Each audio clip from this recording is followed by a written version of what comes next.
आज से लगभग 5 बिलियन साल पहले अंतरिक्ष में कई गैसों के मिश्रण से एक बहुत ही जोरदार धमाका हुआ। इस धमाके से एक बहुत ही बड़ा आग का गोला बना, जिसे हम सूर्य के नाम से जानते हैं। इस धमाके के कारण इसके चारों ओर धूल के कण फैल गए। गुरुत्वाकर्षण की शक्ति के कारण ये धूल के कण छोटे छोटे पत्थर के टुकड़ों में बदल गए। धीरे धीरे ये टुकड़े भी गुरुत्वाकर्षण की शक्ति की वजह से आपस में टकराकर एक दूसरे के साथ जुड़ने लगे। इस तरह हमारे सौर मंडल का जन्म हुआ। कई मिलियन साल तक गुरुत्वाकर्षण शक्ति ऐसे पत्थरों और चट्टानों को धरती बनाने के लिए जोड़ती रही। उस समय 100 से ऊपर ग्रह सौर मंडल में सूर्य का चक्कर लगा रहे थे। चट्टानों के आपस में टकराने के कारण धरती एक आग के गोले के रूप में तैयार हो रही थी, जिसके फलस्वरूप लगभग 4.54 बिलियन साल पहले धरती का तापमान लगभग 1200 डिग्री सेल्सियस था। अगर धरती पर कुछ था तो उबलती हुई चट्टानें, कार्बन डाइऑक्साइड, नाइट्रोजन और वाटर वेपर्स। एक ऐसा माहौल था जिसमें हम चंद पलों में दम घुटने से मर जाते। उस समय कोई भी सतह सख्त नहीं थी, कुछ था तो बस ना खत्म होने वाला उबलता हुआ लावा। अब बात करते हैं कि चांद का निर्माण कैसे हुआ। उसी समय एक नया ग्रह जिसका नाम थिया था, धरती की तरफ बढ़ रहा था। इसका आकार मंगल ग्रह जितना था। इसकी गति 50 किलोमीटर प्रति सेकंड थी, जो कि बंदूक से चली हुई गोली से 20 गुना ज्यादा है। जब यह धरती की सतह से टकराया तो एक बहुत बड़ा धमाका हुआ, जिससे कई ट्रिलियन डेब्रिस धरती से बाहर निकल गया और वह धरती में विलीन हो गया। कई हजार साल तक गुरुत्वाकर्षण अपना काम करती रही और धरती से निकले हुए कण कई हजार साल तक इकट्ठा होकर धरती के इर्द गिर्द एक चक्कर बनाने लगे। इस चक्कर से एक गेंद बनी जिसे हम चांद कहते हैं। ये चांद उस समय 22,000 किलोमीटर दूर था, जबकि आज ये 4 लाख किलोमीटर दूर है। दिन जल्दी बीत रहे थे, लेकिन धरती में बदलाव धीरे धीरे आ रहे थे। 3.9 बिलियन साल पहले पृथ्वी की उत्पत्ति होने के बाद अंतरिक्ष में बचे चट्टानों का धरती पर हमला होने लगा। आसमान से गिरते इन उल्का में एक अजीब से क्रिस्टल थे, जिन्हें आज नमक के रूप में प्रयोग किया जाता है। हैरानी की बात यह है कि जिन महासागरों से हम नमक निकालते हैं, उन्हीं समुद्र का पानी इन्हें गिरने वाले उल्का के अंदर मौजूद नमक से निकला है। आपके मन में ये सवाल आ रहा होगा कि आखिर उल्का में मौजूद इतने कम पानी से सागर की उत्पत्ति कैसे हो सकती है?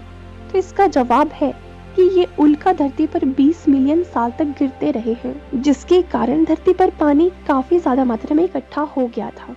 तो पृथ्वी की कठोर सतह कैसी बनी? धरती पर पानी इकट्ठा होने के कारण धरती की ऊपरी सतह ठंडी होने लगी और उबलती चट्टानें ठंडी होने के कारण सख्त होने लगी। लेकिन धरती के अंदर लावा उसी रूप में मौजूद रहा।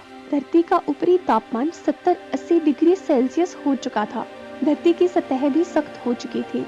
धरती के वातावरण में बदलाव लाने के लिए ये तापमान और हालात एकदम सही थे। धरती पर आज जो पानी है वो कई बिलियन साल पहले का है। इसी पानी के नीचे सारी सख्त सतह ढक चुकी थी। चांद के पास होने के कारण उसके द्वारा लगने वाले गुरुत्वाकर्षण से धरती पर एक तूफान सा आने लगा। उस तूफान ने धरती पर उथल पुथल मचा दी थी। समय के साथ चांद धरती से दूर होता गया और तूफान शांत हो गया। पानी की लहरें भी शांत हो गई। अब धरती की छाती से लावा फिर निकलने लगी और छोटे छोटे द्वीप बनने लगे। 3.8 बिलियन साल पहले धरती पर पानी भी पहुंच चुका था और ज्वालामुखी फूट फूट कर छोटे छोटे द्वीप बना रही थी। उल्काओं की बारिश अभी भी रुकी नहीं थी। पानी और नमक के अलावा ये उल्का और भी कुछ ला रहे थे, कुछ ऐसे खनिज पदार्थ जो जीवन की उत्पत्ति करने वाले थे। ये खनिज पदार्थ थे कार्बन और अमीनो एसिड। ये दोनों तत्व पृथ्वी पर पाए जाने वाले हर जीव जंतु और पौधों में पाए जाते हैं। ये उल्का पानी में 3000 मीटर नीचे चले जाते थे, जहाँ सूर्य की किरणें पहुँच नहीं पाती थी। धीरे धीरे ये उल्का पिंड ठंडे होकर जमने लगी। इन्होंने एक चिमनी का आकार लेना शुरू कर दिया और ज्वालामुखी में पड़ी दरारों में पानी जाने से धुआं इन चिमनियों से निकलने लगा और पानी एक केमिकल सूप बन गया। इसी बीच पानी में समाहित केमिकल्स के बीच ऐसा रिएक्शन हुआ जिससे माइक्रोस्कोपिक जीवन का प्रारंभ हुआ। पानी में सिंगल सेल बैक्टीरिया उत्पन्न हो चुके थे। अब बात यह आती है कि धरती पर बिना पौधों के ऑक्सीजन आई कहां से? इस सवाल का जवाब जानने के लिए हमें 3.5 बिलियन साल पहले जाना पड़ेगा। ये वो समय था जब समुद्र की निचली सतह पर चट्टानों जैसे बड़े पत्ते उग रहे थे। इन्होंने एक कॉलोनी बना ली थी और इन पर जीवित बैक्टीरिया थे। इन पत्तों को स्ट्रोमेटोलाइट कहा जाता है। ये बैक्टीरिया सूर्य की रोशनी से अपना भोजन बनाते हैं। इस प्रक्रिया को प्रकाश संश्लेषण या फिर फोटोसिंथेसिस कहते हैं, जिसमें यह सूर्य की किरणों की ताकत से कार्बन डाइऑक्साइड और पानी को ग्लूकोज में बदल देता है, जिसे शुगर भी कहा जाता है। इसके साथ ही ये एक बाई प्रोडक्ट छोड़ता है जो कि ऑक्सीजन गैस होती है। समय की गति के साथ सारा सागर ऑक्सीजन गैस से भर गया। ऑक्सीजन के कारण पानी में मौजूद लोहे को जंग लगी, जिससे लोहे के अस्तित्व का पता चला। लहरों के ऊपर ऑक्सीजन वायुमंडल में प्रवेश कर चुके थे। यही वो गैस है जिसके बिना धरती पर जीवन असंभव है। 2 बिलियन साल तक ऑक्सीजन गैस का स्तर बढ़ता रहा। धरती के घूमने का समय भी कम होता रहा। दिन बड़े होने लगे। 1.5 बिलियन साल पहले दिन 16 घंटे के होने लगे थे। कई मिलियन साल बाद सागर के नीचे दबी धरती की ऊपरी सतह कई बड़ी प्लेटों में बंट गई। धरती के नीचे फैले लावा ने ऊपरी सतह को गतिमान कर दिया। इस गति के कारण सारी प्लेटें आपस में जुड़ गई और बहुत विशाल द्वीप तैयार हुआ। लगभग 400 मिलियन साल के समय में धरती का पहला सुपर कॉन्टिनेंट तैयार हुआ, जिसका नाम था रोडेनिया। तापमान घटकर 30 डिग्री सेल्सियस हो चुका था। दिन बढ़कर 18 घंटे के हो चुके थे। धरती के हालात मंगल ग्रह की तरह थे। 750 मिलियन साल पहले धरती के अंदर से एक ऐसी शक्ति निकली जिसने धरती की सतह को 2 टुकड़ों में बांट दिया, और यह शक्ति थी ताप, जो कि धरती के नीचे पिघले हुए लावा से पैदा हुई थी, जिसके कारण धरती की ऊपरी सतह कमजोर पड़ती गई और धीरे धीरे दोनों सतहें एक दूसरे से दूर होती चली गई, जिससे 2 महाद्वीप बने, साइबेरिया और गोंडवाना। धरती के ऊपर ज्वालामुखी फटने का सिलसिला अभी जारी था। ज्वालामुखी के साथ निकलने वाले लावा के साथ निकलती थी गैसें और हानिकारक कार्बन डाइऑक्साइड। वातावरण में फैले कार्बन डाइऑक्साइड ने सूर्य की किरणों को सोखना शुरू कर दिया, जिससे धरती का तापमान बढ़ने लगा।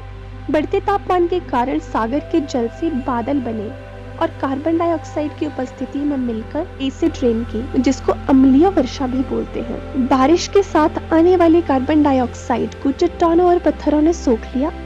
वातावरण में कार्बन डाइऑक्साइड खत्म हो जाने से कुछ हजार सालों में तापमान घटकर -50 डिग्री सेल्सियस हो गया। इस स्थिति वाली धरती को बर्फ की गेंद भी कहा जाता है। चारों तरफ बर्फ हो जाने के कारण सूर्य की किरणें धरती से रिफ्लेक्ट हो जाती थी और तापमान बढ़ नहीं पाता था। बर्फ और बढ़ती चली जा रही थी। धरती का केंद्र अभी भी गर्म था। ज्वालामुखियों का फटना भी जारी था, लेकिन बर्फ इतनी ज्यादा हो चुकी थी कि ज्वालामुखी से निकलने वाली गर्मी उसे पिघला नहीं पा रही थी। एक बार फिर कार्बन डाइऑक्साइड ने अपनी ताकत दिखाई और सूरज की गर्मी को सोखकर बर्फ को पिघलने पर मजबूर कर दिया। अब तक दिन भी 22 घंटे के हो गए थे। बर्फ पिघलते समय सूर्य से आने वाली पराबैंगनी हानिकारक किरणों से एक केमिकल रिएक्शन हुआ, जिससे पानी में से हाइड्रोजन पेरोक्साइड बनी और उसके टूटने से ऑक्सीजन। यही ऑक्सीजन गैस 50 किलोमीटर ऊपर वातावरण में पहुंची तो वहां भी एक केमिकल रिएक्शन हुआ, जिससे ओजोन नाम की एक गैस बनी, जो सूर्य से आने वाली हानिकारक किरणों को रोकने लगी। अगली 150 मिलियन साल तक इस गैस की परत काफी मोटी हो गई। इसके साथ ही पेड़ पौधे अस्तित्व में आए और ऑक्सीजन की मात्रा और बढ़ने लगी।